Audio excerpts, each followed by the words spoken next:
ఎన్నికల సంఘం ఏం చేస్తుందో తెలియదు, పోలీసులు ఏం చేస్తారో తెలియదు. మళ్ళీ విచిత్రంగా ఉంటుంది.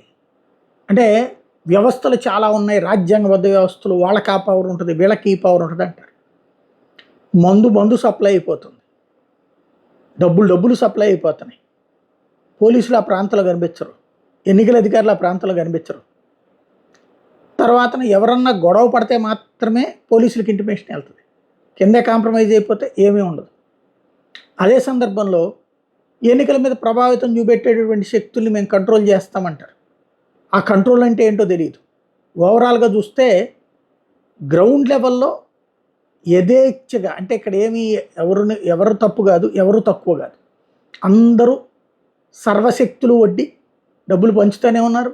ఆ పంచుకుంటున్నటువంటి వాళ్ళు కొన్ని చోట్ల టోకెన్లు ఇచ్చి సో ఇంటి దగ్గరికి వెళ్ళి తీసుకోమంటున్నారు, కొన్ని చోట్ల ఇంటికే డైరెక్ట్ క్యాష్ తెచ్చిస్తున్నారు, మరికొన్ని చోట్ల వచ్చేటప్పటికి టోకెన్ దగ్గర పెట్టుకుని సో షాప్ దగ్గరికి వెళ్ళి తీసుకోమని చెప్తున్నారు.